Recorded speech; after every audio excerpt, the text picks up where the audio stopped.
Popular culture presents a sanitized vision of the unidentified, sleek, metallic craft piloted by biological travelers from distant stars.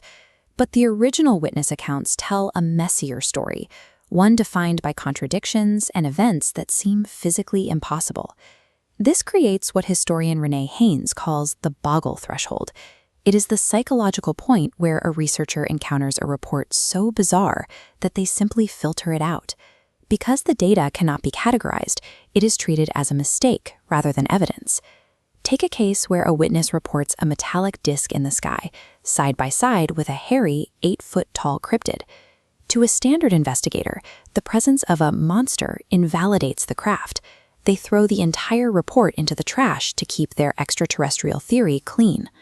When we discard the data that makes us uncomfortable, we lose the internal patterns of the phenomenon. We are essentially editing the universe to fit our expectations. Dr. J. Allen Hynek, the astronomer who advised the U.S. Air Force on Project Blue Book, began his career as a dedicated skeptic. However, his analysis of thousands of sightings led him to believe that the strangest, most illogical reports were actually the most scientifically significant. He called this the high strangeness factor. In his view, the quality of a report is measured by its density of information bits that defy common sense. The more the event outrages our physics, the more information it actually contains about reality.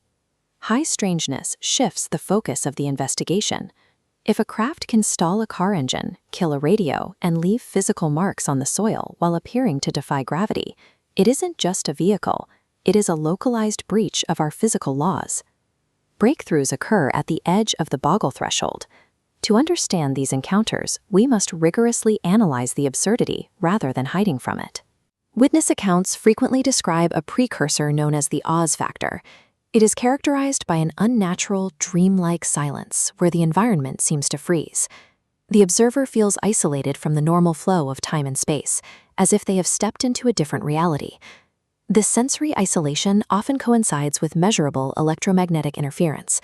Fused electronics and dead engines suggest that the Oz factor is not just a psychological state, but a physical disruption of the local environment. Jacques Vallée observed that these environmental anomalies, paired with the often absurd behavior of the entities, suggests they are not biological visitors from another planet. Vallée proposed the interdimensional hypothesis. He argued that these encounters represent a technology that can manipulate space-time itself, originating from a plane of existence that overlaps with our own. This model suggests that anomalous encounters are localized breakdowns in the structure of our physical universe, points where two distinct reality systems briefly merge. To find a mechanical framework for this, we look to high-energy physics. At CERN, researchers collide particles at nearly the speed of light to reach energy densities where the normal rules of our universe fail. Under these extreme conditions, matter dissolves into its most basic constituents.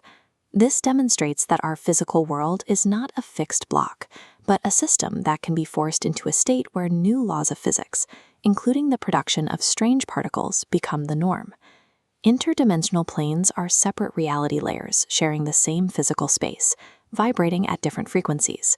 When high energy thresholds are breached, the separation warps, creating a physical nexus doorway. Here, transit becomes possible. An entity phase shifts, slipping through solid matter undetected like a neutrino. Building intensity.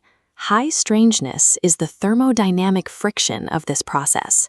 The missing time, the electrical failure, and the sensory distortion are the physical symptoms of two distinct dimensions violently brushing against one another.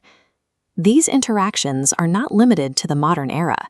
Human history is filled with accounts of reality-bending encounters that were recorded as religious revelations or mystical visions. The theologian Rudolf Otto developed a framework to categorize encounters with what he called the holy other, something that has no place in our scheme of reality. He labeled this the numinous experience. It produces two simultaneous, conflicting feelings: absolute awe and daimonic dread.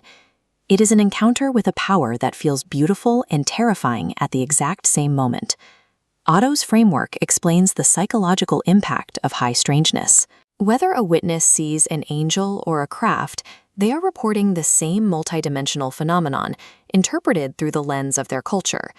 If we want to understand the true nature of physics, we have to stop letting the boggle threshold limit our curiosity. The data points we find most embarrassing are often the most revealing.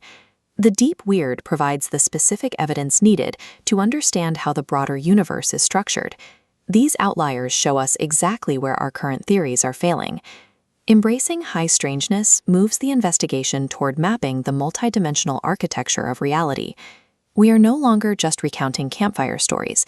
We are identifying the mechanics of a much larger universe.